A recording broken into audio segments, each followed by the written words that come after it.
Hi, and welcome to the Stefan Livera podcast, a show about Bitcoin and Austrian economics. Today, I've got an episode about Schnorr and Taproot, so if you wanted more clarity on this is the perfect episode for you. But first, a word for the sponsors of the show. So firstly, Kraken, one of the world's leading Bitcoin exchanges. They've got fees as low as 0%, consistently rated the most secure exchange by third parties. They're one of the longest standing Bitcoin exchanges. They have 24/7 support. They offer some of the best-in-class accounting, reconciliation, and reporting services. And Kraken also offer an OTC desk for those who wish to have higher touch, large block trades. They offer 6 fiat currencies now with the recent addition of the Swiss franc. And there is also Kraken Pro, delivering all the security and features you love about Kraken in a beautiful mobile-first design. So go to kraken.com to sign up. This podcast is also brought to you by Unchained Capital, a Bitcoin financial services company empowering customers with unprecedented financial freedom and control. They offer products and services on the foundation of multi-signature, and that allows users control over their private keys, but also with the benefit of a financial partner and financial services. So Unchained offer 2 of 3 multi-signature vaults. You can use Trezor or Ledger. It's a great web interface, and this is a great option if you want to secure your Bitcoin for the long term. And then if you need to access liquidity, if you need a loan, you can put up Bitcoin as collateral and get USD. So all Bitcoin is stored on-chain in dedicated multi-sig addresses, and the Bitcoin is never rehypothecated. You can share in the security by holding 1 of 3 keys. I'm really impressed with Unchained. They're offering great services, they're releasing valuable content, and they've got open source tools like Hermit and Caravan. So definitely go and check them out. Go learn more at unchained-capital.com. Next up is Cypher Safe, producing the Cypher Wheel product. Are you keeping your Bitcoin seed backed up? Is it fireproof, waterproof, rustproof, petproof, tamper-evident? If not, look into Cypher Wheel. It's a new product. It comes in a wheel shape. It masks the words of your seed, and it is also tamper evident. If you're using a standard hardware wallet like a Coldcard or a Trezor or a Ledger, you've got BIP39 words, and that is your seed that you need to keep backed up. So make sure it's backed up in case you've got a paper seed that gets waterlogged or tampered or goes up in a fire. And this way you can ensure that your loved ones still have access to your Bitcoins if an accident occurs. It's available for pre-order. Go to the website cyphersafe.io. Check out givebitcoin.io, the easiest and safest way to get your friends and family into Bitcoin. Take it from me, I've given Bitcoin to people before and they lost it. They just didn't know what they were receiving. That's why I saw value in Give Bitcoin, which lets you buy Bitcoin for friends and family with just their email address. And here's the twist. Your gift is locked with a regulated US custodian for 1 year, during which Give Bitcoin delivers 12 monthly lessons to your recipient to speed them through the learning curve of becoming a hodler. Give Bitcoin has input from many well-known Bitcoiners, including Safety, Matt Odell, Citizen Bitcoin, and others. And Jan Pritzker was just recently announced as the Chief Technology Officer. I'm also an advisor with a small equity stake, and I've been assisting with the curriculum also. So keep an eye out for more exciting announcements coming from givebitcoin.io. The aim is to really have a positive impact on Bitcoin adoption and understanding, so I'm excited to have them as a sponsor. So for the interview today, I'm sure if you're a regular listener, you have heard of the Schnorr Taproot and Tapscript BIPs, Bitcoin Improvement Proposals. I wanted to get some clarity and help break that down a little bit. So we've got AJ Towns. He is a Bitcoin Core contributor working at Xapo, and he's actually contributing with these Bitcoin improvement proposals, and just recently over the last few months he's been running the Schnorr Taproot Review Club. So he's got a lot of great insights to share and he really helps break it down. So I'm sure you guys will really find this an educational one to listen to. Here's the interview. AJ, welcome to the show. Howdy. Thanks for joining me, AJ. I know you're doing a lot of really cool work with the Schnorr and Taproot proposal and the Review Club, but let's start with a bit of your background, and I know you're working at Xapo as well. Yeah, so I'm working at Xapo on Bitcoin Core Dev, which basically just means that I get to do open source work full time and get paid for it, and it's pretty freaking awesome. So I kind of got into Lightning from being interested in micropayments, embarrassingly long ago at this point, I guess, so like mid 2000s. And I've always wanted some sort of micropayment thing to be workable so that I can charge for emails so that all the 10,000 spams I get a month, I charge a cent for those and I make a tiny profit, or nobody spams me anymore and it's kind of win-win. So that's my end goal with Bitcoin and Lightning and whatever. And yeah, so I followed Rusty since his Linux days, and he started doing Pettycoin, which was a Bitcoin clone, and got into Lightning when it came out essentially. And that's kind of the first realistic, like technically practical thing for micropayments that has ever happened. And so then I kind of fell down the rabbit hole of, okay, to get Lightning to work, you have to get Bitcoin to work. So does Bitcoin work? How do we make sure it keeps actually growing and making sense? And yeah, so I'm now working on Bitcoin so that Lightning works. And once we've got Bitcoin set up so that Lightning works, I'll be trying to get Lightning to do micropayment stuff, and then I'll get my email working, and then I'll be done. That's my so, theory. so all of this is just to stop the spam, Yep. right? Yep. The original goal of Hashcash, right? The real Hashcash. Yeah. Lightning is the real Hashcash. But I've noticed as well on the Bitcoin devs mailing list and also on the Lightning dev mailing list that you're also quite active there as well, coming up with different ideas on constructions of, okay, once we get Schnorr signatures and Taproot, then that can help Lightning benefits here, and there.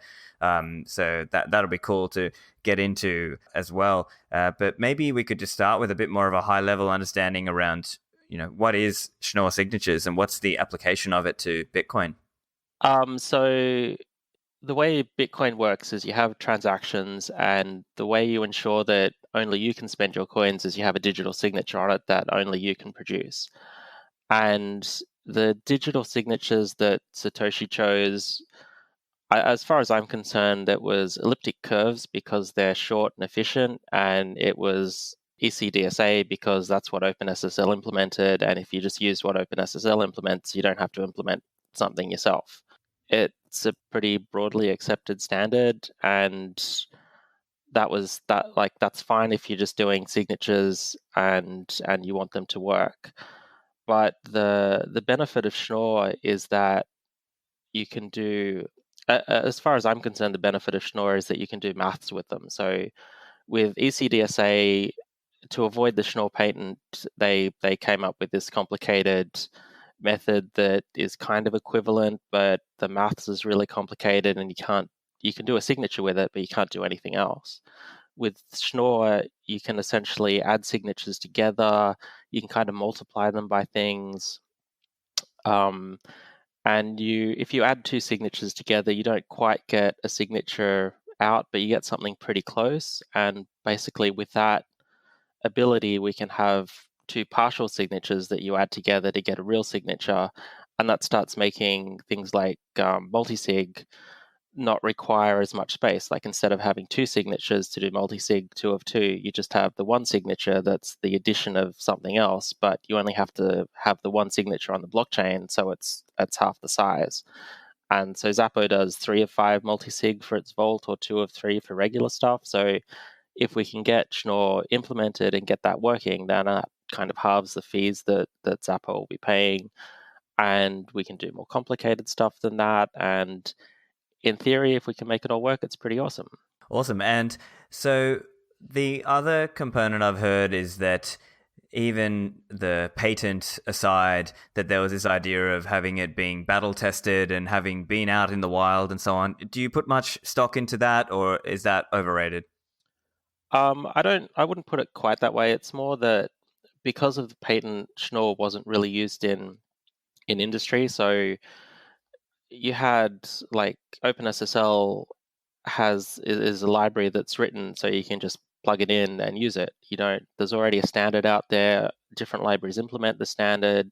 People kind of know how to interoperate with it.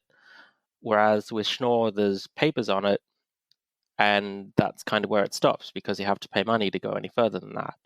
So patent's finished, and okay, that's fine. ECDSA still works for everyone, so everyone keeps using it because it's easy, and no one's written up a standard for Schnorr. So if you want to use Schnorr, you've got to write up a standard for it, you've got to implement the libraries for it, then you've got to test the libraries, you've got to make sure you don't have any weird edge cases, and that's essentially what we're going through now.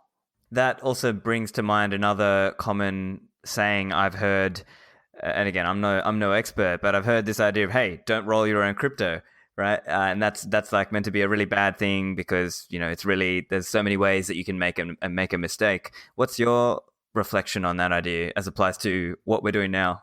That's totally true. There are so many ways you can make a mistake, and that's why, first of all, you want to be an expert before you do it. But then, even if you are an expert, you've got to realize that there's so many ways as an expert you can make mistakes and get as much review on it, as much testing, leave yourself time to think about it, get academics, get industry, get everyone to look over it, and don't kind of rush into things. So one of the things that um, Blockstream came out with as part of the Schnorr thing is a thing called MuSig, which is kind of a secure way of doing this, adding to signatures, adding to pub keys together to get the multi-sig in a single pub key, single signature. And that's had and the original paper that came out, I think 6 months, maybe a year later, they came out. Some academic cryptographers who'd written the papers that the Blockstream paper was based off of came out with a new paper saying that their MuSig proof was broken and that it didn't work as specified. The proof was wrong. It was maybe exploitable theoretically, and they came out with a fix for it as well, which was basically making an extra interactive round of essentially making it a bit more complicated in setup. And since then, I think we've come up with a fairly practical way of attacking the original design of it. So it's just these things are really complicated. There are lots of edge cases, and you need to be careful and like slow and steady wins the race about it, sort of thing. Right. And on that idea as well, as I understand, part of the building the case for a change is to understand what are the current assumptions that Bitcoin relies on, and under this proposed change, are there any changes to that? And I've heard it said that, well, currently Bitcoin relies on what's known as the discrete logarithm problem, and I've also heard the argument put forward that actually the Schnorr scheme requires sort of less assumptions. Can you help explain that for us? So I'm not a cryptographer, so I can't explain it really accurately, but the the simple kind of explanation is that the Schnorr signature idea is what came first. And so it's fairly simple. It's you do a hash of something, you add it with a random number, and you take the so going from a private key in Bitcoin to the public key is point multiplication. Going from the public key back to the private key is taking the discrete log. So that's what the discrete log problem is. It says that you can't get the private key just knowing the public key. And the Schnorr signature is basically just upgrading that same difficulty to let you do a signature so that you can say, okay, this public key definitely signed this thing, but there's no way of getting back to the private key from it, and there's no way of someone else with just the public key being able to produce the signature without having the private key. And to get ECDSA, what we currently use in Bitcoin, they basically tweaked around with the formula for Schnorr and made it a whole bunch more complicated and a bit harder to analyze. And there's no proof that the ECDSA thing is secure as long as discrete log is secure. There might be some other assumption in there, and there is a proof that uses some extra assumptions that ECDSA is secure, but proving that Schnorr is secure uses fewer assumptions. So it's simpler to understand for on the academic side, and it should be at least as secure, possibly more secure. Awesome. And so, can you help us understand a little bit around the relation with Taproot and Tapscript? So, what are they at a high level? Okay, so Greg Maxwell came up with the idea of Taproot, which at a really high level basically takes like you've got the existing sort of address types at the moment. You've got pay to pub key, which you just pay to a pub key and then you can sign that with your hardware wallet or whatever. Or you've got pay to script hash, and then your script hash can be a complicated script that says, I need this pub key and this pub key, and I need this time lock, and I need the reveal of this hash pre-image, and it can only happen under a full moon or whatever, right? You can have kind of any arbitrarily complicated thing you can express in script, which isn't that complicated, but could potentially be.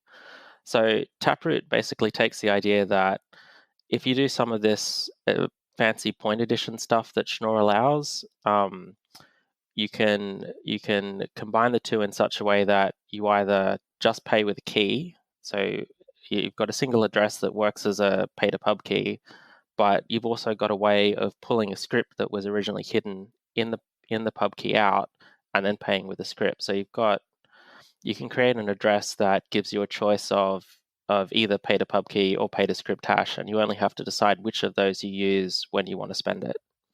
Yep. So maybe we could just go back a little bit on the address types and the script types. So as I understand, in the very early days, it literally was pay to pub key. It was you were paying to a pub key. Then the newer type was the pay to pub key hash, which is hiding the pub key, and you're paying to the hash of the pub key.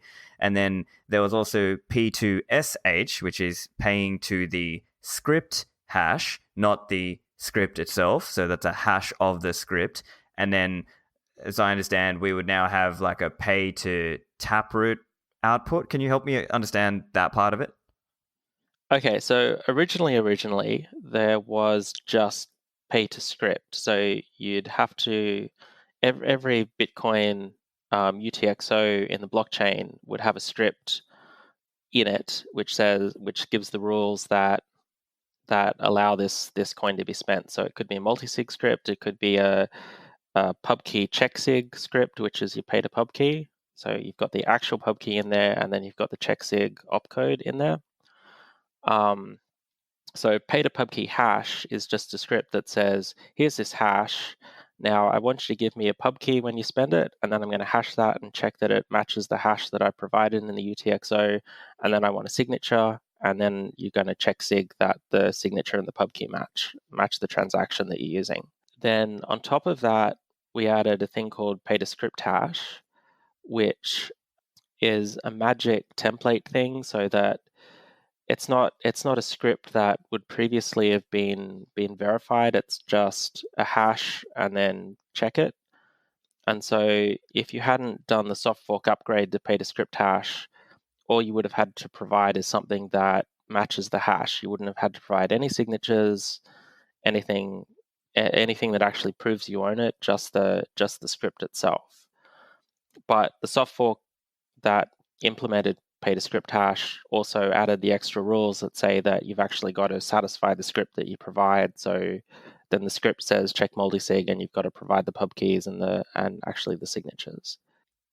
And so SegWit built on top of that along the same idea, which says that you can provide either a 20-byte pub key hash, or you can provide a 32-byte script hash according to the SegWit template, and those then the appropriate rules for that will be executed, so that you have to provide the pub key and the signature, or you have to provide the script and whatever the script requires. And so pay to Taproot will be a similar thing, which essentially goes from version 0 with SegWit to version 1 with Taproot, which will require either, again, a signature if it's taking the key path, so it's just a pay to pub key via Taproot, or it'll take a point reveal, a script, and whatever stuff you need for the script path. Okay, gotcha. I think I'm getting you, yeah. And so what you were referring to there with the SegWit versions of that is those are the addresses we might have seen that written as pay to WPKH or pay to WSH, right? Yes. And yes. then that's like the SegWit versions of the pay to pubkey hash and pay to script hash, right? And then that was V0, right? Because in the programming world, some languages and things start with 0, so that was V0. And then the new version is going to be V1, and that's what we're talking about now with Taproot and Tapscript, right? Yes. Gotcha. So let's talk about some of the other ideas around Schnorr that I've heard of, and hopefully the listeners might have heard of these, and maybe they want to understand a little bit about what those are. So you mentioned MuSig earlier. That's one particular way in which you can add signatures together, if I understood you correctly. Yeah, so the problem with if you want to do Schnorr multisig, then you basically get, say, 3 public keys, you add them together, and then you do 3 separate signatures of the transaction, one with each pub key, and then you add the signatures together, and the sum of the signatures is basically a signature for the sum of the public keys. But the problem with that is what happens if you don't entirely trust the guys with the other public keys, and one of them sets up their public key to be not their public key, but their public key plus the negation of the other 2 public keys. So you go A plus B plus C minus A minus B, and that just adds up to C, and then they can just sign for the address directly. So what MuSig is a way of basically adding hashes to each of those public keys in a particular way so that you kind of multiply each of those public keys by something and add them together, and there's no way you can do that tricky maths to exploit the other 2 guys. Right. So basically, it's there as like a defense against a malicious party at the setup point. Yeah, yeah. Okay. And so, what's the relation then to Schnorr? Like, what is that? So the relationship's kind of fundamental in that Schnorr is a thing that lets you do the math, that lets you add up the signatures usefully to get something. There's some really complicated 2-party ECDSA stuff that lets you kind of do the same thing, but it then uses much more difficult cryptography. You've got zero knowledge stuff passing around between you, and you kind of get the same result, but for a lot more complexity. The advantage of Schnorr is that if you can cope with doing elliptic curve mathematics, which is already a relatively high bar, then adding Schnorr signatures and stuff is really easy. Right, I see. And you might have touched on this earlier, but I've seen this benefit called batch validation. So, what is batch validation? So again, because you can do maths with it, if you've got a whole bunch of public keys and a whole bunch of signatures, you can do some hashing to make sure you can't just cheat easily, but you can add all the public keys up with some factors, add all the signatures up with the same factors, and the only way that you get the 2 things adding up to be a single signature at the end is if they were all valid signatures independently at the start. So it's still a fair bit of work, so it's not just, oh, I had 100 signatures and I've only got to do 1% of the work because I've only got to verify 1 signature. But you still get like a 3 or 4 times increase in performance. So instead of taking 30 seconds, you take 10 seconds to do like 10,000 signatures.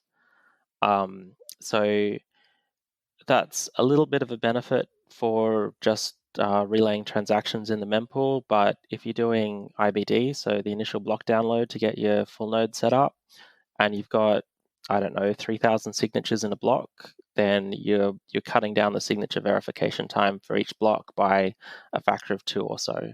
Okay, so some pretty good performance benefits there. I've heard also of this idea of key aggregation. So, what's that? So pub key aggregation is where you're adding a bunch of public keys up together to get a single public key. That's what goes on chain, but it's representing an n of n multisig. Yeah, gotcha. And around the interactivity that's required for that, maybe if you could help us understand what is that? Is that basically people having to pass information back and forward for a few rounds in some different way, and that could be Bluetooth, or it might be like over an email, or like through some way that the software communicates with other parties. Can you talk us through what that means, like the interactivity part of it? Right. So current multisig is non-interactive in that you set up your address, and you can do that just by knowing both all the public keys you need. And then when you want to spend from the address, you figure out the transaction you want to spend. Maybe you do a PSBT or whatever to set this up, and you go to one hardware wallet and you get a signature from that, and that's done. You go to another hardware wallet, you get a signature from that, it's done. And however many hardware wallets, whatever you've got to get signatures from, you just go each of them in turn, combine all the signatures at the end, publish it, and you're done.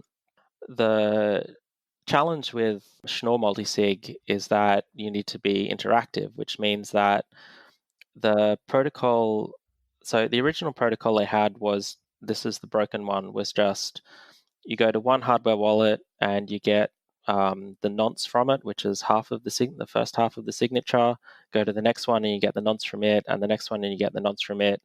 Collect all the nonces, and then you tell all the hardware wallets what all the nonces from the other hardware wallets were, and then they calculate the signatures, and then you combine the signatures. So you've got two passes through all the wallets.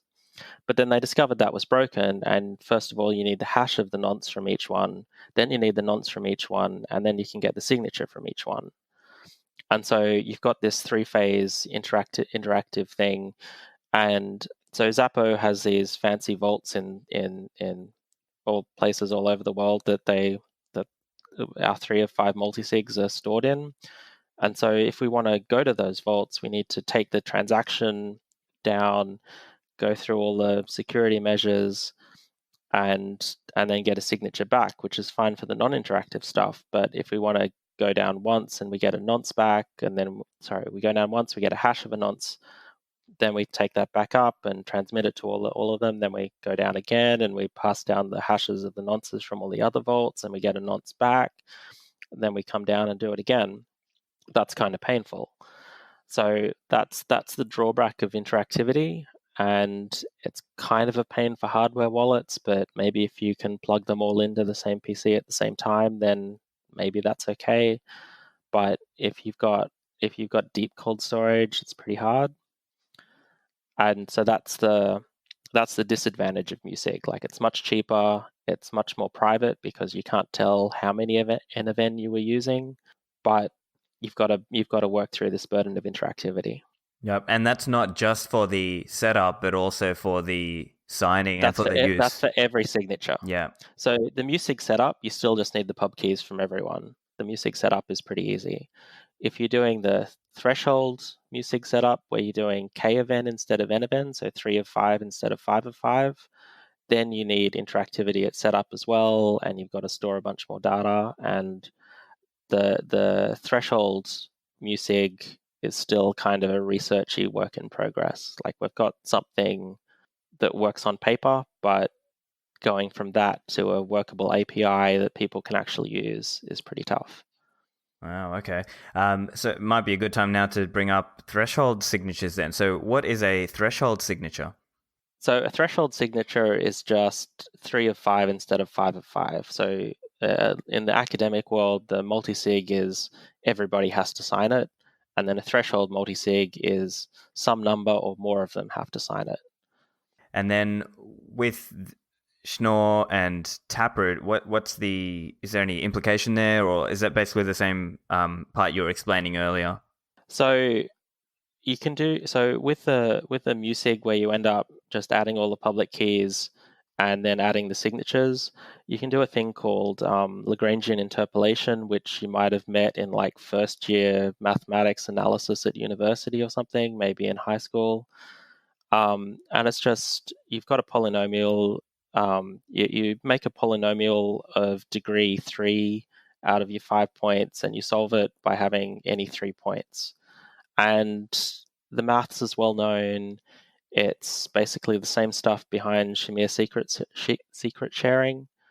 And the benefit of Schnorr with this is that you can construct the signature just by adding the signatures of the individual 3 keys.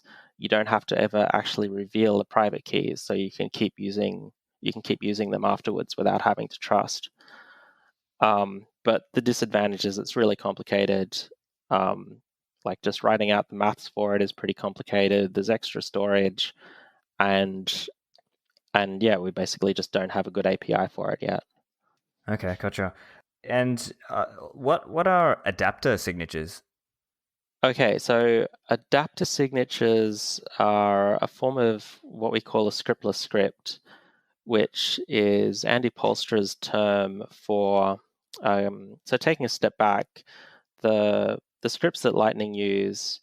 So Lightning's design is that you can you want to send money to someone, but only if they give you the payment receipt. So the payment receipt is the pre-image of a SHA-256 hash. So you give some value that hashes to something that you were given on the Lightning invoice. So the script for that is more complicated than this, but it's basically give me something, I'll SHA-256 it, then I'll check that it matches this thing that I was presented in the first place, and then I'll check a signature. And so that's a script. It's got some opcodes in it. And if you see one of these scripts on the blockchain, then you know that it was probably a Lightning channel. So the Optech guys or BitMEX or someone has got a web page that monitors for every Lightning channel that was closed via these penalty transactions, and you can track every single person on the Lightning network that has closed channels in this way, sort of thing. And so that's not very good for privacy. So the idea of a scriptless script is that you get the functionality of a script, at least in a limited way, where you can say, I need this pre-image revealed and I need a signature, but you do it in a way that there's only a signature on the blockchain, so no one can actually tell what you were doing or get a copy of this thing, of the pre-image, apart from the two people that were trying to do the initial negotiation.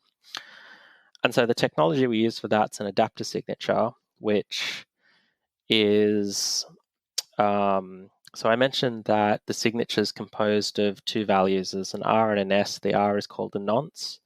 You're basically subtracting the pre-image from the nonce, and then the only way that you can calculate the signature is by also subtracting the I'm sorry, you're adding the payment secret to the nonce, and the only way you can create the signature is by adding the pre-image to the S part of the signature. And it works better if you can write it down on paper and kind of explain the maths, but that's the idea. So you've done the partial signature in the first place by saying this is what I need, and the only way that you can construct it in the end is by adding, subtracting, whatever, the secret value that you want to reveal. So you see that on the blockchain, you subtract the S value on the blockchain from the S value you had as a partial thing, and the difference is going to be the secret you needed. And that's the concept of adapter signatures. Right, okay. And while we're on this topic of scripting, it might be good to just talk through maybe just a basic understanding on what. Okay, so again, I'm not a developer, but my understanding is there are different op codes that go into the scripting, and these, for an example, it might be op check multisig, and the script will be written out in such a way, right? Like it might be like an if statement, and then the way it resolves is there is a stack, and it you have to sort of one at a time resolve them until you've resolved the whole thing, and then now the coins are able to be spent. Could you just give us an overview on how that works, like that idea of the stack and the idea of opcodes?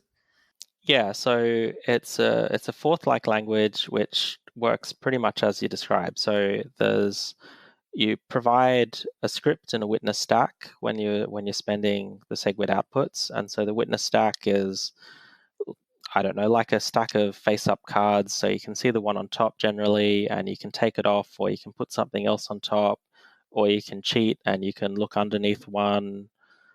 You can like pick up the top three and move the fourth one to the top. And so the script is a set of opcodes. So it's a set of instructions that say, do this, do that, do something else. And each instruction might be, so an if instruction says, take the thing on the top. If it's a 0, then we'll stop doing this until we see an else or an end if. If it's a 1, we'll lose the 1, and then we'll do the if part. And once we get to an else, we'll stop doing stuff. And once we get to an end if, then it's all good again. And so there's a bunch of opcodes which are kind of like a fourth language. So there's ifs and there's pops and there's pushes to manipulate the stack. There's some basic maths operations, so you can add two numbers together, divide them, compare them. There's some crypto operations, so you can take a thing on the stack and hash it. So take the SHA-256 hash of it, or the RIPE-MD 160 hash of it, or the combination.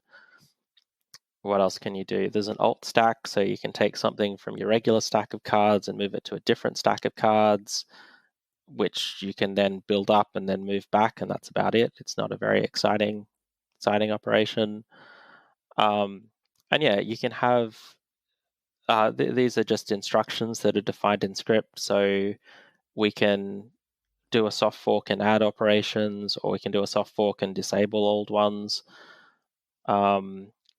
But the main ones that people use are the checksig. So here's a public key, then I want you to take something off the stack and check that it's a valid signature according to that pub key of this particular transaction, according to whatever restrictions we've got in the SIG hash. So you might say anyone can pay, or you might say single, and that'll restrict which parts of the transaction the signature has to verify. In current Bitcoin, we've got a thing called check multisig, which pops, say, 5 public keys off the stack and then 3 signatures, and then checks that the 3 signatures are valid for 3 of the 5 public keys, and that's your check multisig opcode.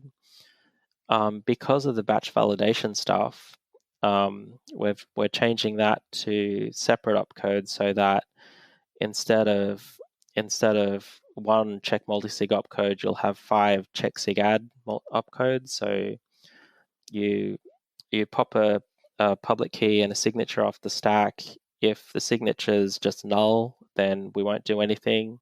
If the signature is valid, we'll add 1 to a counter, and then we'll check that the counter equals 3 afterwards to make sure we've got 3 of the 5 signatures valid. And so yeah, if we add opcodes to that, we can do much more complicated stuff. So the 2 recent opcodes that were added were check sequence verify and check lock time verify, which let you do the absolute and relative time locks, which were needed for Lightning and for like op hodl kind of stuff. Yep. And so I guess in terms of opcode changes that are coming as a result of this proposal, we're going to, as you said, take away check multisig, and you're just going to be doing op check sig add, but just for however many signatures you have in that multisig, let's say. And there is also, I've seen op success. What's that? So the way that script was originally designed was there were about 10 reserved opcodes called op-nop, which if you had them in your script, they just wouldn't do anything whatsoever. They'd just continue on fine. There'd be no action. So it was possible to soft fork behavior on top of that, like check sequence verify and check lock time verify, as long as they didn't modify the stack, and the only thing they could do was abort the script if something wasn't valid. So if you had a check lock time verify and the lock time wasn't what it was supposed to be, the script would fail and the transaction wouldn't be valid, which is great. But you couldn't do more complicated stuff like push the lock time to the stack and then add it together with the CSV to say make sure the sum of the lock time and the relative lock time were this value, say.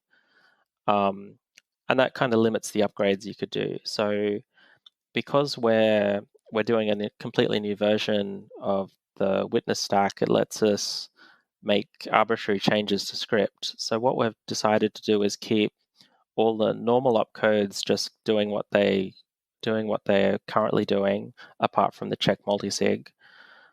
But instead of just having op-nops for upgrades in future, we've got all the unused opcodes as what we're calling op success.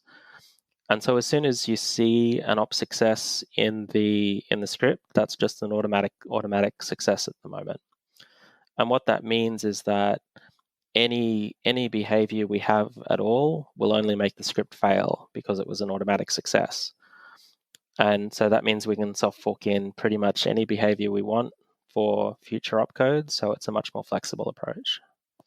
Okay, gotcha. And look, I meant to touch on this earlier, but I wanted to talk about the benefits of this proposal as well. Obviously, I think we've spoken a bit about what makes it more difficult, but or what might be more difficult with interactivity requirements. But maybe we could just touch on some of the benefits. As understand, one of the benefits is referred to as policy privacy. So it's this idea that you might have multiple possible spending paths, and you're not necessarily revealing what those are. But could you tell us a little bit about that and what some of the other benefits are? Yeah, so as I was saying at the start, you've got this alternative between just having paid a public key or having a script hidden inside there, and you can choose when you're spending which one of those. And what I didn't say was that we actually have a Merkle tree of scripts, so you can have many scripts up to a completely ridiculous number that you can't actually produce on real machines. Um, of alternative scripts that you could spend. So you could have a script that says, if it's been 5 years and I haven't spent this yet, then I can just use my old secret key, but otherwise I have to use a 3 of 5 multisig. Or you can have something that's really complicated. But so one of the things that people are considering for Lightning is that you might want to be able to do a child pays for parent to get the Lightning transactions out faster, and maybe that means you need to have a kind of zero Satoshi output that anyone can then just, either of the two parties in the channel can just spend to do a child pays for parent.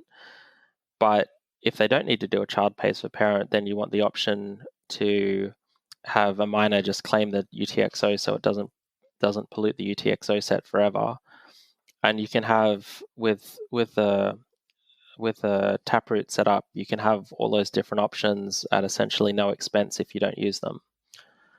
And so if you've got all these options and you don't ever actually use them, then no one can see that there's no reveal of them on chain if you don't use them. So that gives you a little bit of extra privacy that way too. And it's kind of limited privacy in that you will spend it eventually, and however you do spend it, then that'll be obvious. And it doesn't make the amounts or the addresses particularly secret, so you can still do all the same chain analysis that you can kind of do now, but it's kind of an incremental step into better privacy. And I think it's a pretty good step into more efficient, complicated scripts, because I know I'd like to be able to say, I might trust this hardware wallet most of the time, but I'd also like a backup so that I can use a different hardware wallet if this one breaks or the software stops working or whatever else. And Taproot lets me have that without having this great long script that I have to use all the time that's kind of expensive and awkward and whatever else. Yep. Yep. And as I understand, also, there are big benefits that will come for Lightning as well if we do get this. So, one I've seen, well, I guess a very high level one is just when you open a Lightning channel, it's right now, it's very obvious that you're doing that because it's a 2 of 2 multisig and people can just view that just straight on the blockchain. Whereas in a, Schnorr Taproot world, it starts to make them look more indistinguishable compared to a standard Bitcoin on-chain transaction versus a Lightning channel open, right? So the big advantage for Lightning is that Lightning is always online anyway. So your two peers are connected over the internet. Maybe it's via Tor or something, so maybe it's a little bit slow, but there's no problem with any of their interactivity. So they're always communicating to each other anyway. So sending these hashes of nonces and nonces back and forwards, so they can always do this nice interactive add up the signatures MuSig stuff. So all the transactions can basically look like here's a key, here's a signature. Was this just a hardware wallet signing it? Was it a Lightning thing? We can't tell because it just looks like a pay to pub key. And yeah, because Lightning's a hot wallet and always online and whatever else, then that works great. And because of the adapter signature stuff, it can also do a fair few of the complicated things. It gets a little bit more identifiable at that point because of the lock times, but it's even if it's not private, it's much more efficient with the blockchain usage. So if fees ever start rising again, it's cheaper in fees, and yeah, more efficient as well. So for Lightning, it should be super cool. And the other thing about Schnorr for Lightning is that it enables the decorrelation stuff. So with the hashes that we currently use for the payment secrets and the pre-images, you can't do any maths on that. But with but you can do maths with elliptic curve points, and they kind of act the same as hashes with the discrete log problem, where you can't go from a public key to a private key, but you can go from a private key to a public key. So what that means is that we can convert from the SHA-256 images we've got to curve points instead. We can use Schnorr signatures with the adapter signatures to do the reveals of them, so that it's still something we can actually express in script and put on the blockchain. And because we can do maths with them, we can change the point in a predictable way at each step. And so only the two hops in the whole path for Lightning can tell which particular points they're using. And you can't tell if you've got two completely separate points in the same path, they can't actually tell that they're in the same path. So that starts getting much better privacy for Lightning. And there's some other pretty cool things you can do with it too. Like if you're doing the points, then a point. So the discrete log of a point is kind of the second half of a Schnorr signature. So instead of paying just for some point or some hash pre-image that doesn't really mean very much, you can actually be paying for a signature, which signs some sort of statement to say, yes, I was paid for this. And then you've actually got a signature back as your proof of payment, rather than just some number that doesn't necessarily mean anything.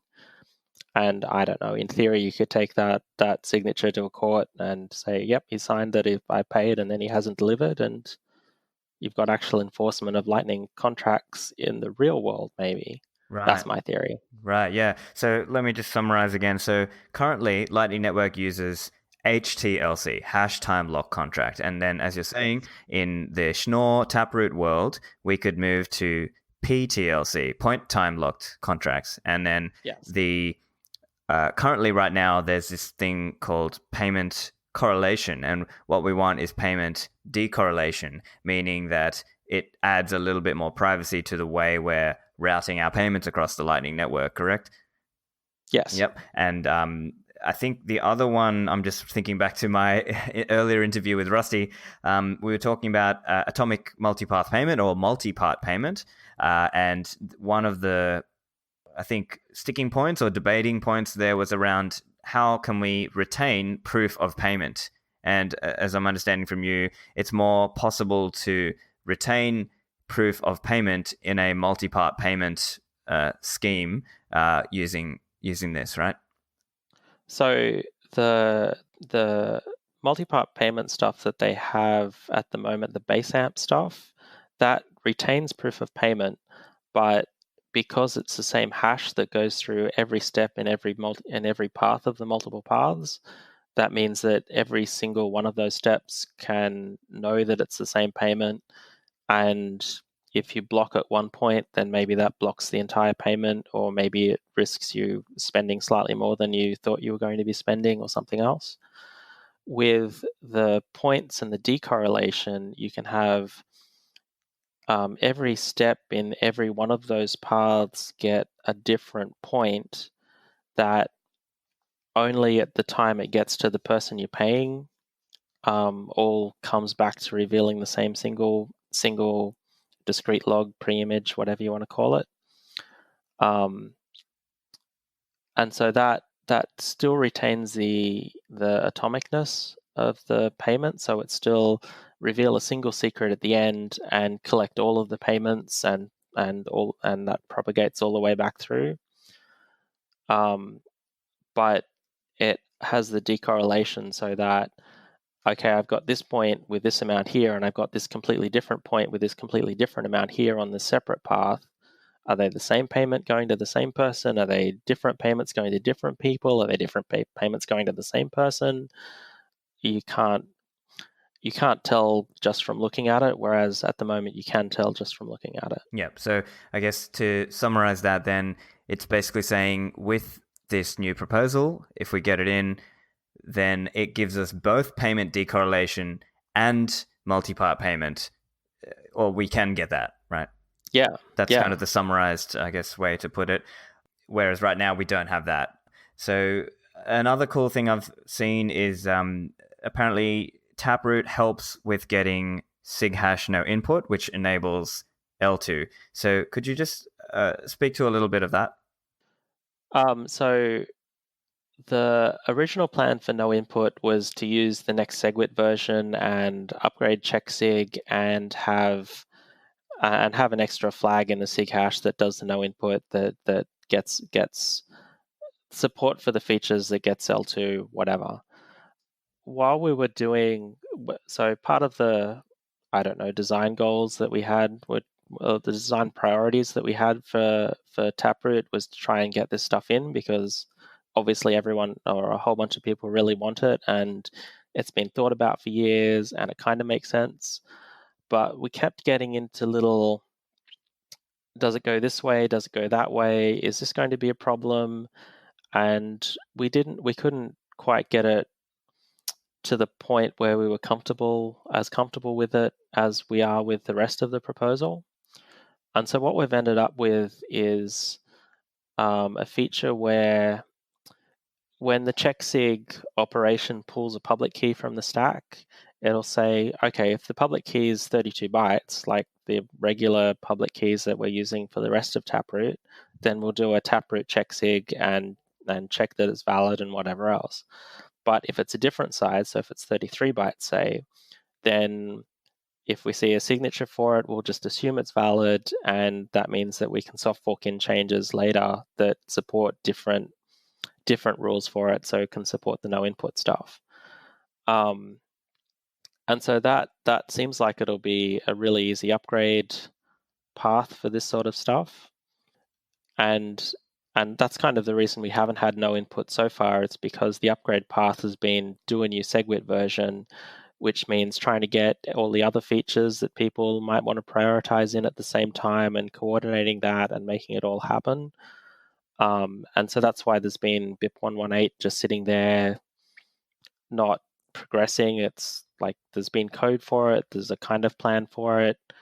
There's questions about it, which is why we haven't finalized it yet, but it's hard to make progress on something that requires lots of coordination. If we can get it so that the upgrade just requires this one feature to be defined, then it's a lot easier to make progress on that. And so that's what our unknown public key types are hopefully going to work for signature hash flags like this.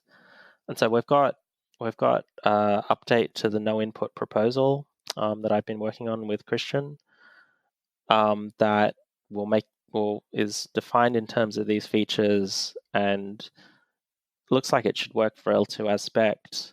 But as of just the other day, we've come up with another concern about it, whether we should actually be committing to the value or not. Because I think not committing to the value, so no input, no value, essentially, will make L2 work a bit more like Lightning currently does, where you can have week-long channel close times with much shorter hash lock times.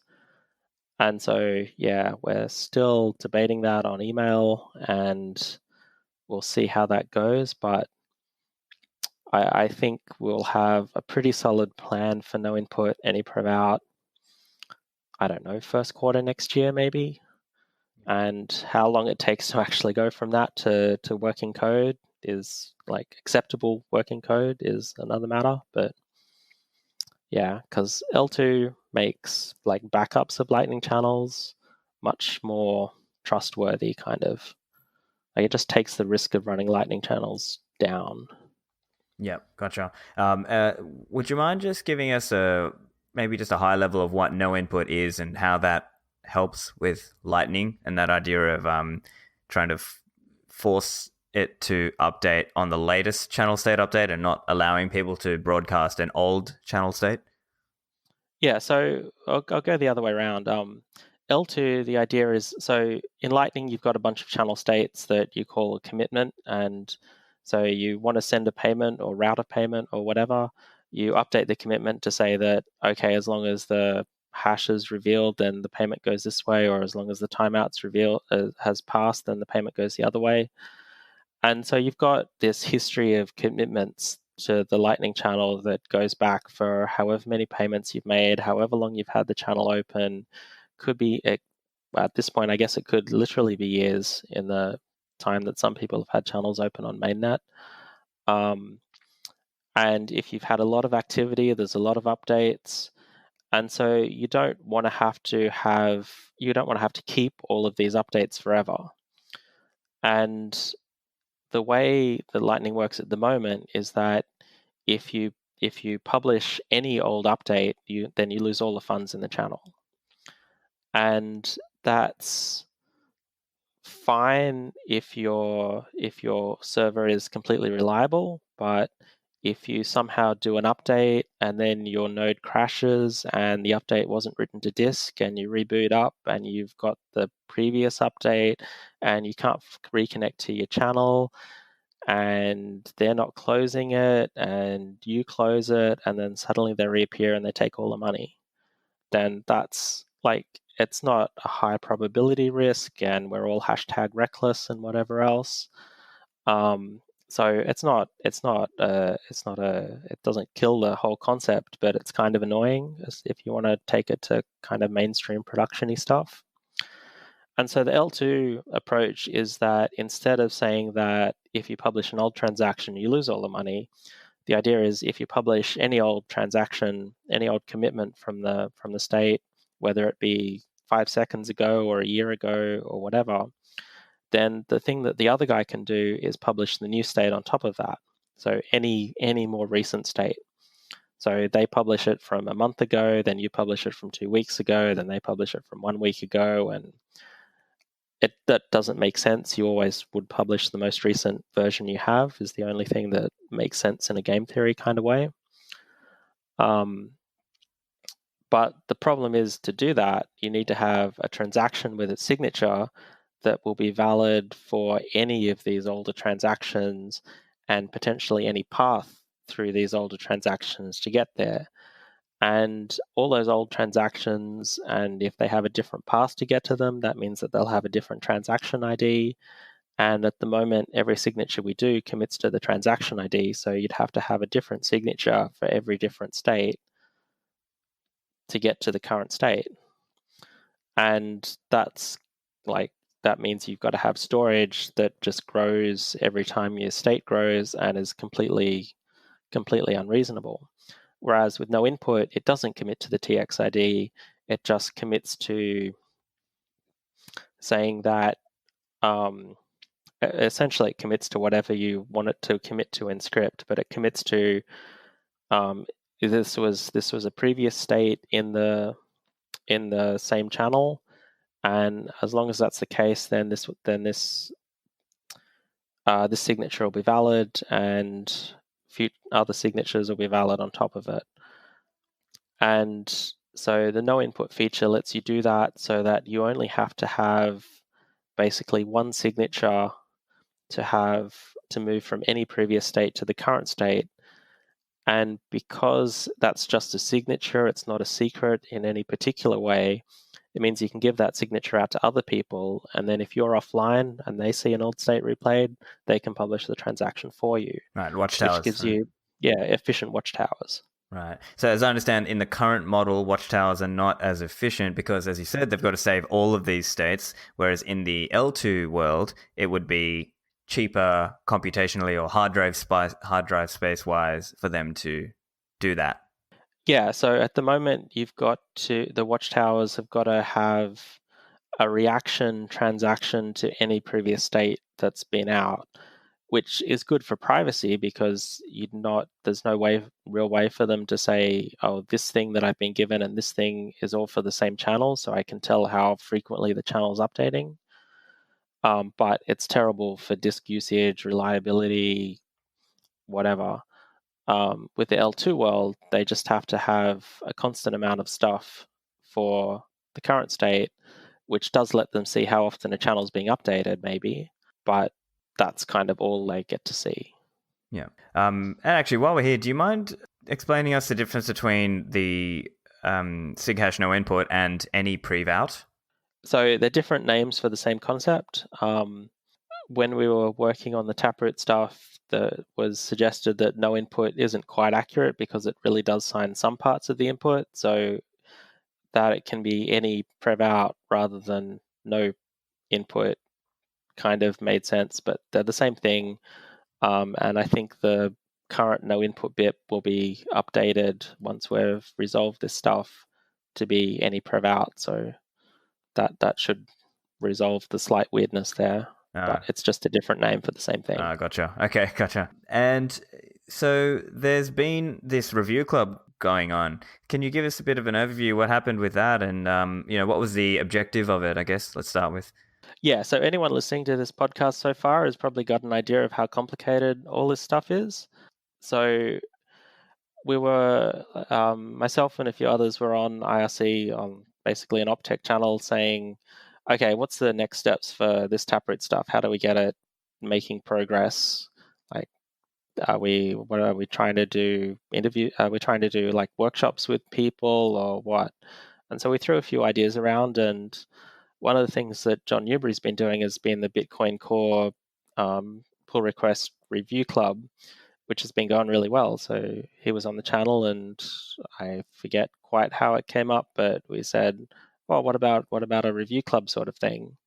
And kind of got on a Google Doc and wrote up what that might look like, and it seemed like it made a lot of sense. And so 2 weeks later, we had 160 people signed up, which is kind of crazy, and went from there. So it was basically 6 weeks long of content. So we went through the Taproot BIP and the Tapscript BIP and the Schnorr BIP, and then we went back through some of the details for each of those things and kind of an in-depth review of all the concepts that we went through with kind of references to the academic papers and some links to the code.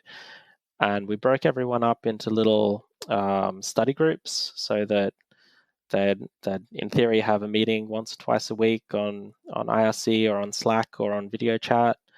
And hopefully, like, the idea was that that'd get a lot of people with a much better understanding of Taproot so that we could have intelligent comments and criticisms, and people would kind of understand the proposal rather than just have an idea that some people are working on this and those people seem cool and they probably know what they're doing, so let's just trust that they do and accept it, because trust don't verify, right? That's the rule.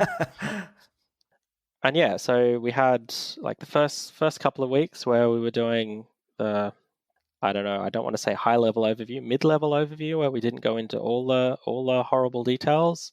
That went really well. Like, had huge numbers of questions, huge interest, huge attendance. I'm not sure. So it faded off a bit after that. I'm not sure if that was because it was getting close to Thanksgiving and everyone was starting to kind of wrap up for the holidays. If it was just too intense in content sort of stuff.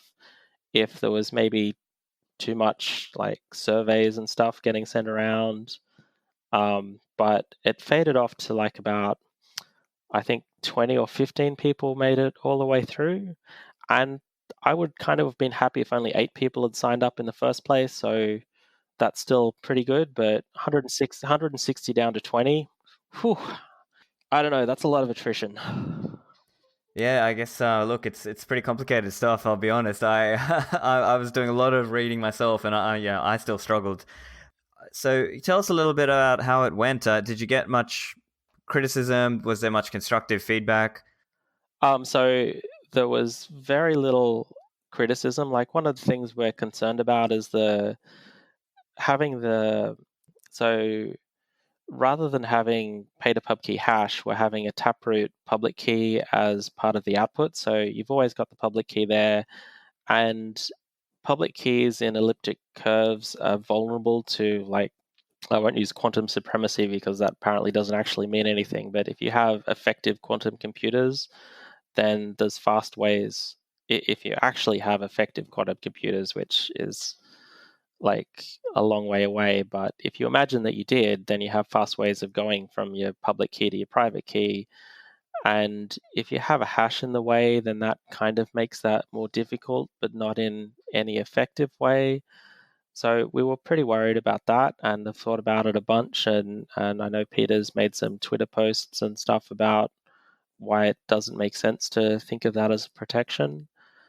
And so that was a thing we've continued to be a bit worried about as people follow the proposal, if that becomes more of a concern than we think it should be. And there are kind of other things maybe like that I can't think of off the top of my head, that it's really been much more, yeah, okay, what you've decided seems to make sense, and we don't quite understand this explanation. Can you go into it in a bit more detail? Or we understand how you explain it on IRC. Can you put that in the actual text rather than just explaining it to everyone individually each time? And so there's been a bunch more update the rationale to explain things better than actual changes to the spec. We had the one big change before the spec was going from 33-byte public keys to 32-byte public keys. So like currently all your public keys will start with a 02 or a 03, and that doesn't really add any useful security whatsoever. So we're just dropping that and keeping the bits that do add the security. And so that was suggested by John Newbury, I don't know, mid-year sometime, and required a bunch of updates for that. From the actual review club, we've gone into a problem with the Besh32 BC1 address format. So it turns out that you can add, if you're unlucky and you have a P towards the end of your address, then you can add Qs before it and come up with different addresses. And they still pass the checksum, which is what's meant to avoid that kind of, you make a typo, the checksum fails, so you get an alert about it. But if you make this particular typo, you don't get an alert about it. And so that means that your address the address that goes on chain is different. So it's not a problem for SegWit as it stands, because the only two valid sort of things are 20 bytes and 32 bytes, which is more than just one queue. But the original idea with Taproot was to leave 33-byte addresses basically as unencumbered, so that we can do future upgrades with them. And that would have allowed someone to, if they can convince you to accidentally type a Q, then that means miners can steal the money that goes to your address. So there's been some that was raised as part of the review club and the review sessions, and has been something that we've been working to come up with a fix. So that's probably going to result in an update to the Besh32 specification, and basically some restrictions in the code to say that if it's not a 20-byte or a 32-byte thing, then it's not something you use Besh32 addresses for anymore. Right. Yeah, I see you. And there was a little bit of I think Peter, as you said, Peter commented about this idea of the supposed quantum safety of Bitcoins that are stored on a UTXO that has not had its public key exposed. Right. And Yeah. right. And so this supposed argument that sort of goes back and forward. And I think Peter's argument there was that, look, even in that world, there are many Bitcoin UTXOs out there today that have had their public key exposed. And I think the other argument was also that even in the case that you have not yet exposed the public key for your UTXO, at the point which you broadcast your transaction, but before it's been confirmed, there is still the risk then that somebody could take it then and try to, theoretically, again, this might be a long way away, it might not even happen, but they could theoretically try to take it and basically steal your Bitcoins in that time. Yeah. If you've got a quantum computer that's already science fiction, so what makes you think the quantum computer can't solve a public key in the 10 minutes it takes to find the next block? And then they solve for the private key, then they create a new transaction that has double the fees, so basically RBFs your transaction, and then they get all the money, but then their transactions are vulnerable to someone else with a quantum computer. So are they stealing the funds, or are they just breaking Bitcoin? And like the other thing is that there's a lot more ways that you reveal your public key than you might think. You don't have to just spend it or reuse an address. If you're doing Lightning, then you're constantly revealing your public keys to your channel partner. If you're using an XPub and sending that to your auditor for tax purposes or something, or you're using Electrum or something else that sends XPubs out to other nodes, then that reveals your public key. So Yeah. So just yeah. So in reality, most people have in some way exposed a public key for many, if not all, of their UTXOs, unless they've been very, very careful in terms of what software, what setup, using their own Electrum server, etc. And so I guess the argument then was, look, it's not really actually saving you much. So that's why we're going to, we want the benefits of Taproot and yeah, Tapscript and so on. And that was essentially the argument, right? yeah. Yep. Okay, great. Also, just had another question around the review club. In terms of participants, were there any who came from more like the wallets world or hardware device world? Did they have any feedback in terms of how it might impact their software or their hardware or their product? I don't think we got super in-depth feedback like that. Everyone was still pretty much at the stage of learning how this works rather than actually getting to the point of adapting it into their own projects. And so I think I haven't got today's numbers, but we got like 13 responses on the what was your final analysis of this, and they were all positive. We should move to the next step and start getting code and patches out. And so as we do as we like move to getting code and test cases and stuff, so we've already got code that we're pretty happy with, but we've got test cases, but they're not as up to scratch as we'd like them to be.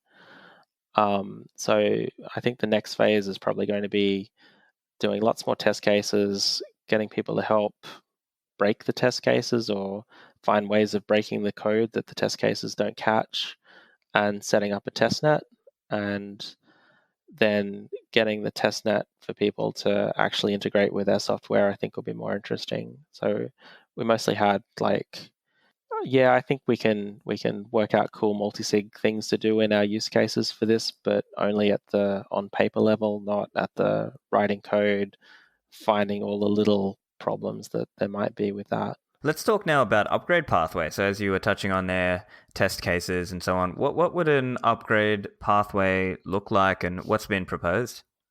Um, so we said earlier about the op nops and the op successors. So the op successors let us add a whole bunch of different opcodes that might be interesting in the future. One of the ones that's getting a lot of attention at the moment is Jeremy Rubin's, I think. Current name for it is Check Template Verify. It's previously been called Op Secure the Bag and something else which I've forgotten now. And it's the first really simple, obviously safe covenant construction that we've seen. So the idea is basically that you say, okay, this transaction, it's going to go to these 5 addresses in these 5 amounts, but I'm not going to do that yet. I'm going to just commit to doing that now so that sometime later, maybe when fees are cheaper, I'll send this full transaction that spends to all these people. But for now, I'll just commit to it so that they'll know they'll get the money eventually. But I don't have to construct this huge transaction for it because nobody's in any rush to get the money. And so that's the first it's the first condition we've had. Well, it's the first way in Bitcoin we've had of saying that a future spend of this stuff is constrained in some way. Like normally, you get the funds to your address, you can do whatever you want with them. You just have to be able to sign for them. But this one says that it doesn't matter how you sign for them, you can only send this funds on to these people. And so that's I don't know, as a technical conceptual level, it's a pretty interesting thing. And the use cases he's got in the proposal for it seem to make a fair bit of sense and seem like they'll enable some kind of interesting use cases. And so that is something that we can do with an op-nop, so it's not particularly enabled by Taproot. The interesting use case enabled by Taproot is for alternatives. So if you want to have the check template verify under one condition happen in one way and under another condition happen in another way, particularly if you want to have, so in the future, if fees go down, then it's easy to do it. But if fees don't go down, maybe you want to reduce some of your change that you'd be getting from it just to make sure it goes out eventually. And maybe you want to have that time lock so that it only happens if fees haven't gone down over a week or something like that. And so that's the biggest thing that I think people are interested in at the moment. There's other longer term stuff like OpCat, which lets us do other kind of smart contracty stuff, which is just re-enabling some of the opcodes that got disabled because there were basically exploits available for them. And so, in terms of how it would be, like, what's the next steps? I guess a BIP has to get proposed. The BIP is there rather. But in terms of like signaling and so on, could you outline a little bit of what are some of the possible ways that could happen? Do you mean for Taproot or for other things? Oh, for Taproot. Okay, so for Taproot, the next step is to get numbers assigned for the BIP. So I think there's still a couple of open issues, pull requests, or at least there were a couple of days ago. And so we're going to get those resolved and send a pull request to the BIPs repo to get numbers assigned so that we can start calling them BIP, whatever number gets assigned, rather than the draft Schnorr BIP and the draft Taproot BIP and the draft Tapscript BIP. And yeah, that's pretty pro forma. So that'll happen, and then we'll start working on the code and getting pull requests up for Bitcoin and having a testnet ready.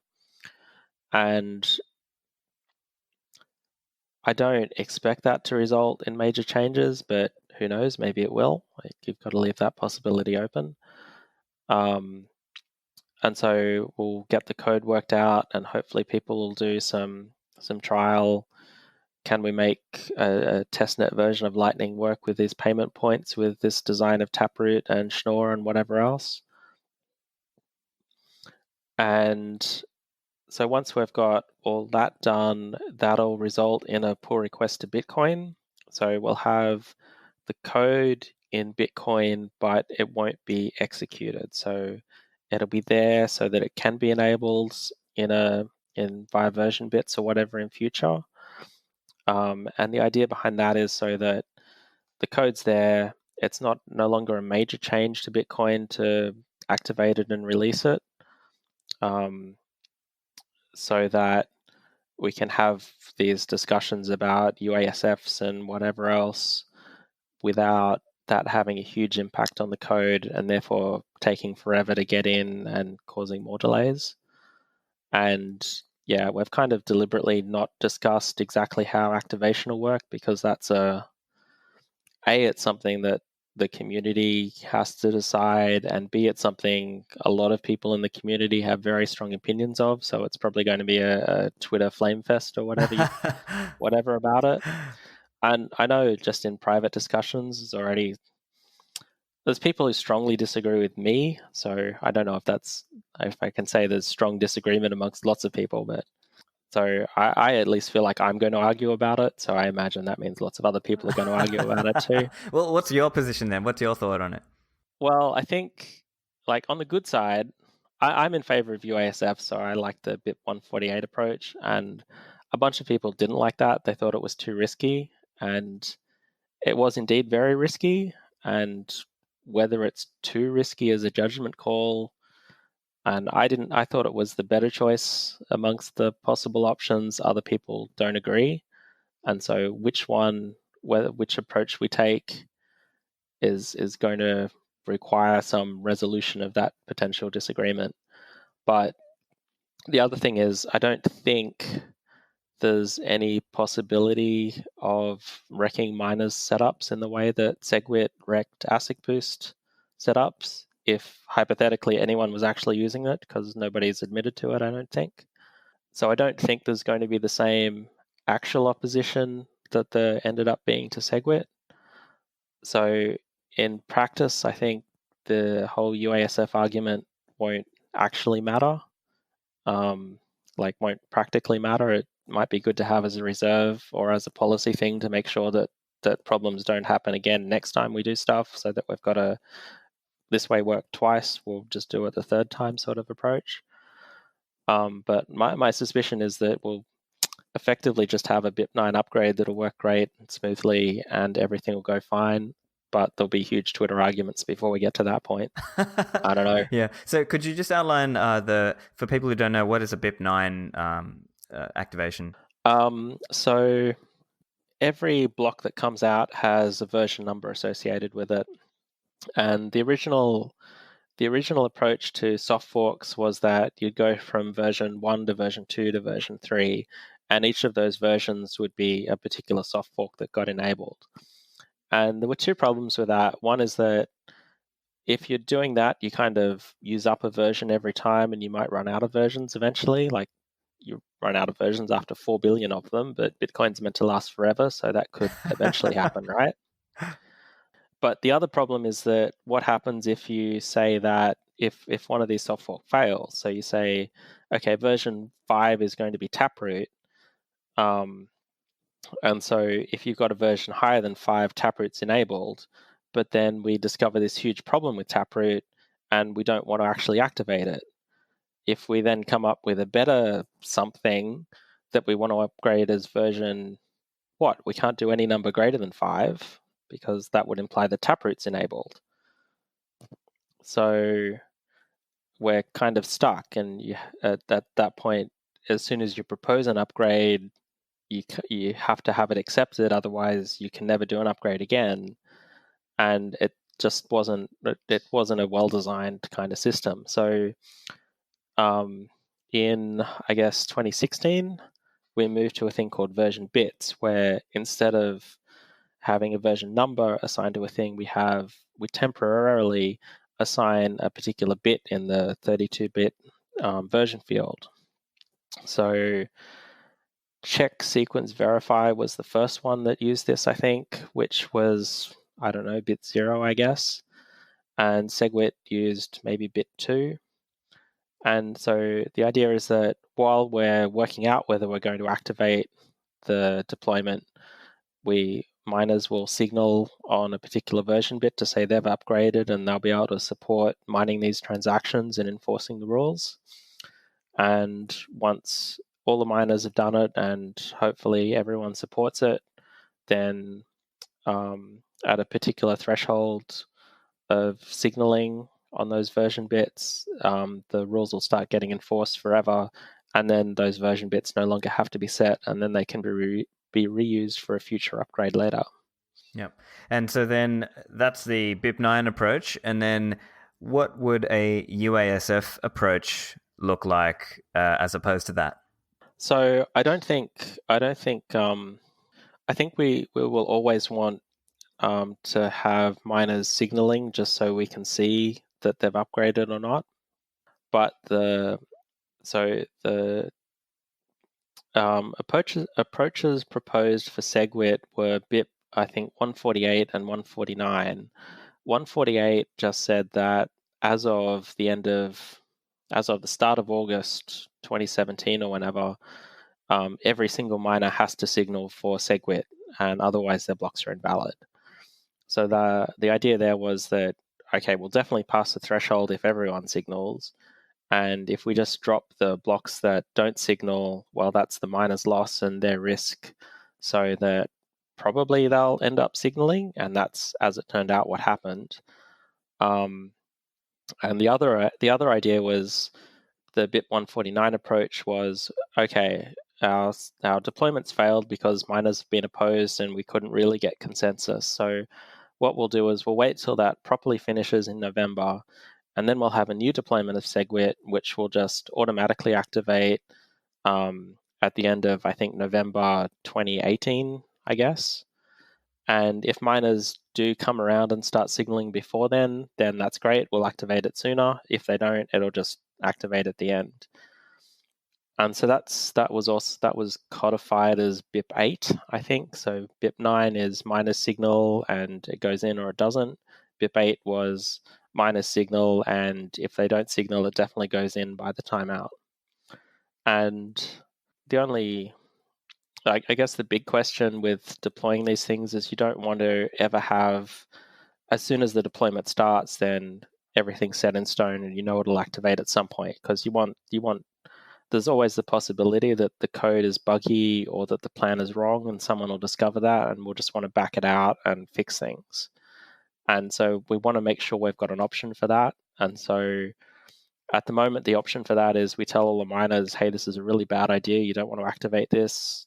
Please stop. Or like you on your podcast, reach out to people. I don't know, whatever. It's not developers make a decision and that's it. Like that's exactly what we don't want to have happen. And the BIP8, as it's specified, as soon as you do a BIP8, developers have made a decision, and that's by the timeout, then that's what's going to happen. And so that's not what we want, but what we actually do want, that's where the flame was going to come in, I reckon.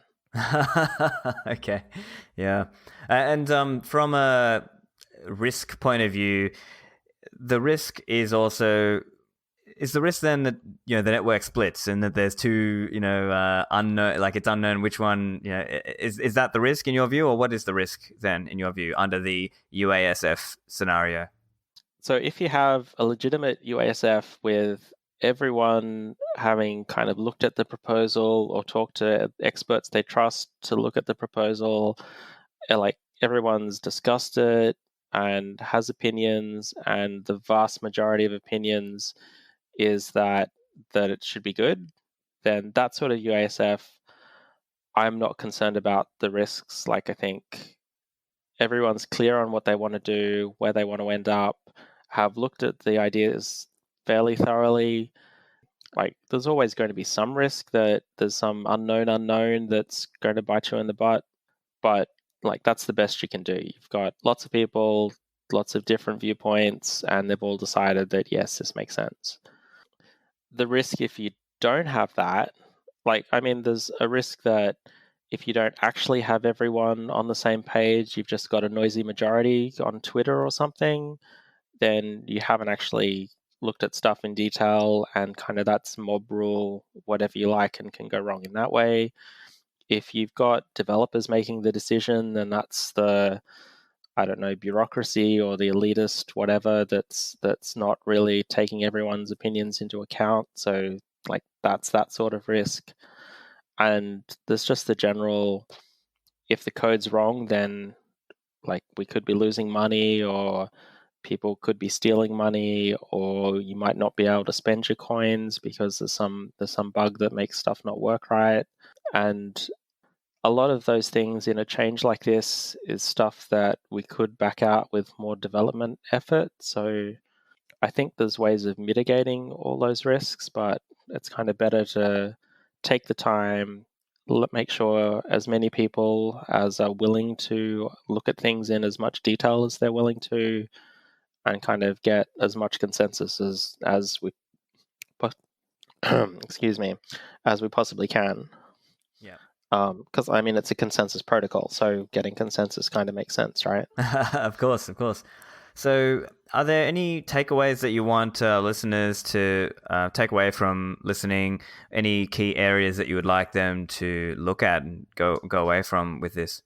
So, if you're supporting like a wallet developers or anything like that, then I'd like the ones that are looking into new stuff like this, whether it be for Lightning, whether it be for multi-sig wallets or stuff. I think those are the developers, companies, whatever to be supporting, like the ones that are kind of sitting on their haunches aren't doing as great a job.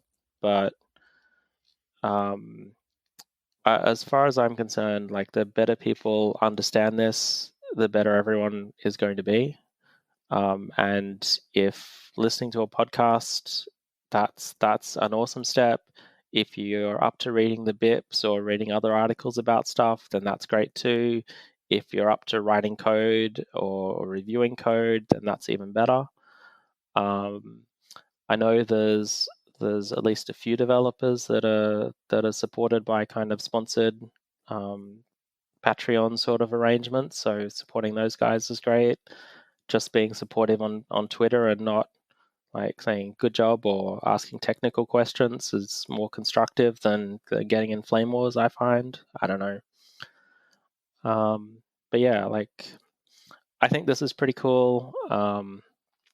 I think it's going to enable a lot of cool stuff, and the the more kind of smoothly that we can get this out and less conflict or flame wars or whatever, I think it's going to encourage more development. Like that's been one of the friction points for this. Like SegWit was very painful for a lot of people, like making it happen and getting it out and kind of not getting the feedback that this was going to break things at the point when it could have been fixed rather than at the point when it just had to be stopped or suffered. Like the more technical engagement we can have between everyone and developers, the better off we all are, I think. Awesome. Well, look, I think we'll leave it there because we've gone for an hour and a half, and I'm not sure how much more the listeners will take on some of this stuff. But look, let's make sure you let the listeners know where they can find you online, or if they'd like to find any more material. Obviously, I'll put the links in the show notes as well. Yeah, so I'm AJ Towns on social media stuff these days, so you can find me there, and yeah, hopefully it'll all be great. Hope so. Well, thanks very much for joining me, AJ. Yeah, Merry Christmas and Happy New Year. I hope you found that illuminating. I definitely found it very educational. Make sure you go and check out some of the links AJ has put together in his Taproot review GitHub link. I've put the link in the show notes there. And in each of those different weeks, you can see AJ has collated a bunch of different links. So for those of you who want to go more in detail, go and have a look there. And definitely share any of your feedback on the proposal, and hopefully, if all goes well, maybe we end up getting Schnorr in, let's say, the second half of 2020. You can find my website, stefanlivera.com. This is episode 137. Lastly, this is the final episode for the year, so I just wanted to say a big thank you to everyone who's supported me, people who share the episodes, my Patreon supporters, the sponsors of the show. Just big thanks to everyone who helps me out, and Happy New Year to everyone, and as always, I will see you in the Citadels.